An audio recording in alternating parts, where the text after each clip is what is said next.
जय हिंद प्यारे student. Welcome to Bharatvarsh classes. कैसे हैं आप सभी? आशा करता आप सभी अच्छे होंगे, स्वस्थ होंगे और एक शानदार तरीके से अपनी पढ़ाई को कर रहे होंगे।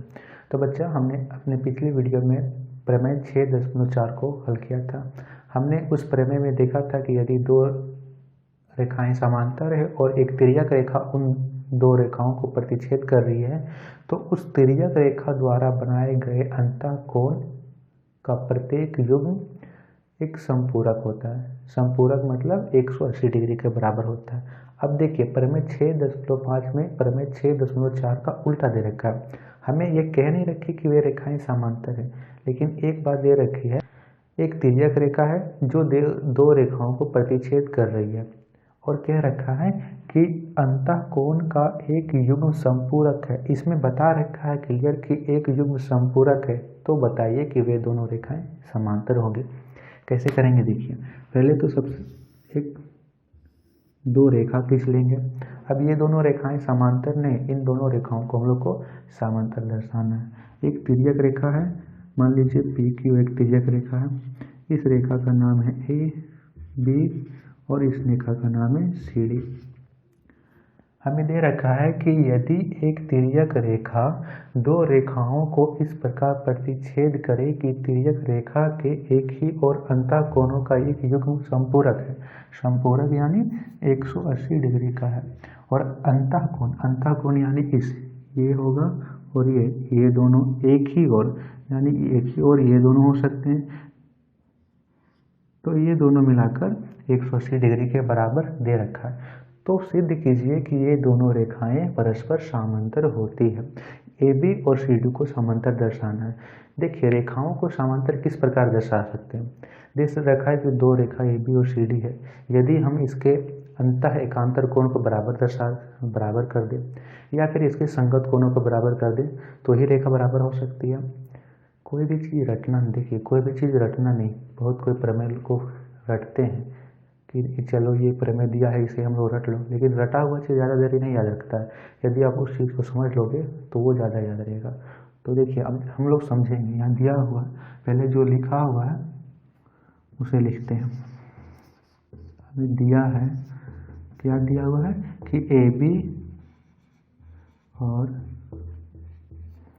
बी सी एक बी सी दो रेखा है। हमें ये दे रखा है, यहाँ समांतर नहीं लिख देना है, हमें समांतर दर्शाना है ना। परस्पर रेखाएं समांतर होती है ये दर्शाना है। तथा पी क्यू एक तिर्यक रेखा है। हमने फिगर सी से लिख लिया, तिर्यक रेखा है।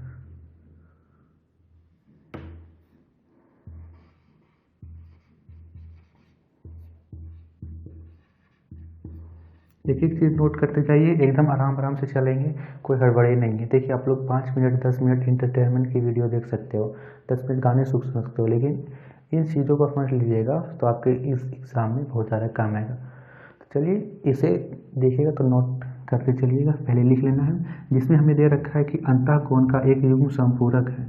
यानी हम लोग अंतःकोण इसे 1 माने, इसे 2 माने, तो इन दोनों को मिलाकर 180 डिग्री के बराबर होगा। ये दे रखा है, जिसमें एंगल 1 एंगल 2 बराबर 180 डिग्री के होगा। ये हमें प्रश्न में ही दे रखा है। अब हमें सिद्ध करना है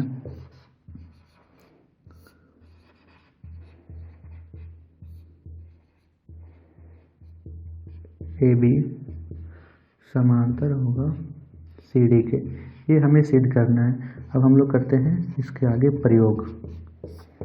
प्रयोग में एक चीज़ देखिए बच्चा, तो यहाँ पे जब भी एक तिर्यक रेखा कोई रेखा को प्रतिच्छेद करती है तो उसके चारों ओर कोण बनता है।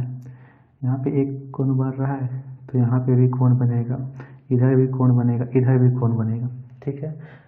अब यहाँ पे एक और हम लोग देखें तो ए बी एक रेखा है, और एक रेखा पर 180 डिग्री का कोण होता है। एक सरल रेखा पर बने सभी कोणों का योग 180 डिग्री का होता है, क्योंकि एक सरल रेखा पर ऋजु कोण बनता है। ऋजु कोण का मान 180 डिग्री होता है। तो यहाँ पे ए बी एक रेखा है और इसमें एक कोण यहाँ बन रहा है, एक कोण यहाँ। इन दोनों कोणों का योग कितना होगा? 180 डिग्री के बराबर होगा। अर्थात इसे हम लोग कोण 3 मान लें, तो हम लोग लिख सकते हैं एंगल 3 प्लस एंगल 1 बराबर 180 डिग्री लिख सकते हैं। क्यों लिख सकते हैं? क्योंकि रैखिक युग्म है। रैखिक युग्म क्या होते हैं? एक रेखा पर यदि दो कोण बनते हैं और उन दोनों का योग 180 के बराबर होता है तो उसे रैखिक युग्म बनते हैं। यहाँ पे एक कोण यहाँ बन रहा है, एक कोण यहाँ बन रहा है, एक रेखा पर बन रहा है तो उसे रैखिक युग्म, युग्म यानी जोड़ा बोलते हैं। तो रैखिक युग्म हो गया। इसी पर के आगे दे रखा है हमें प्रश्न में कि एंगल 1 एंगल 2 इन दोनों का मान 180 डिग्री होता है, ये हमें प्रश्न में दे रखा है। तो यहाँ हम लिखेंगे एंगल 1 प्लस एंगल 2 बराबर 180 डिग्री। ये कहाँ से आया? ये हमें दिया हुआ है कि अंतःकोण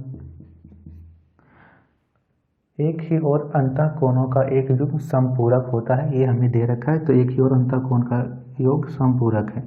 अब देखिए 1 और 2 180 के बराबर है, कोण 3 कोण 1 180 के बराबर है। जब ये दोनों कोण 180 के बराबर हैं तो ये भी आपस में बराबर होंगे। तो हम लोग लिख सकते हैं एंगल 3 प्लस एंगल 1 बराबर होगा एंगल 1 प्लस एंगल 2 के। लिख सकते हैं यहाँ से एंगल 1 कट गया और हमारा आ गया यहाँ से एंगल 3 बराबर एंगल 2 के। अर्थात एंगल 3 क्या था? एंगल 3 यहाँ था, एंगल 2 यहाँ था। ये एंगल 3 और एंगल 2 ये तो हमारा एकांतर कोण बन रहा है ना, एकांतर कोण बन रहा है। और यदि इन दोनों रेखाओं के एकांतर कोण बराबर आए तो ये दोनों रेखाएं समांतर होगी।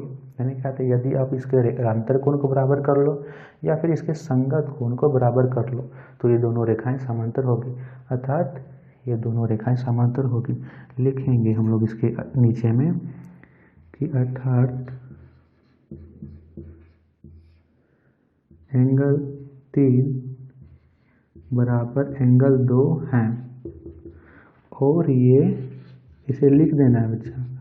और ये अंतः एकांतर कोण हैं, इसलिए AB समांतर होगा CD के। ठीक है, कितना इजी था। तो हमने इसमें कुछ रटा? कुछ नहीं रटा, सिर्फ फिगर को याद रखना है। फिगर आप लोग इस प्रश्न से ही बना सकते हो। दे रखा है कि दो रेखाएं प्रतिच्छेद यदि एक तिर्यक रेखा दो रेखाओं को प्रतिच्छेद करे और उसके एक ही ओर बने, यानी एक ही ओर बन रहा है, ये एक और ये दो एक ही ओर बन रहा है, इन दोनों का योग एक संपूरक के बराबर है। संपूरक क्या होता है? 180 डिग्री के बराबर। तो हमने यहाँ तक लिख दिया। अब हमें सिद्ध करना था कि ये रेखाएं परस्पर समांतर होती, यानी AB और CD समांतर है। तो हमने देखा यहाँ से कि एंगल 1 और एंगल 3 एक ही रेखा पर बन रहे हैं और एक ही रेखा पर बने सभी कोणों का योग 180 डिग्री होता है। तो यहाँ से हमने लिखा 180 डिग्री। और प्रश्न में दे रखा था 1 और 2 180 के बराबर, तो उसे लिख दिया। जब ये दोनों 180 के बराबर हैं तो ये दोनों भी बराबर होंगे। 1 से 1 कट गया, 3 1 2 के बराबर आ गया। अर्थात ये इसका एकांतर कोण इसका एकांतर कोण बराबर है। और जब दोनों रेखाओं का एकांतर कोण परस्पर बराबर होते हैं तो वे दोनों रेखाएं समांतर होती है। ठीक है, तो यह था प्रमेय। बताइए इसमें किसी प्रकार का डाउट है? डाउट होगा तो नीचे कमेंट में कीजिएगा। वीडियो पसंद आई तो लाइक कीजिएगा, शेयर कीजिएगा और हम भारतवर्ष क्लासेस को जरूर सब्सक्राइब कीजिएगा। धन्यवाद। मिलते हैं अगले प्रमेय 6.5 हो गया 6.6 में। धन्यवाद।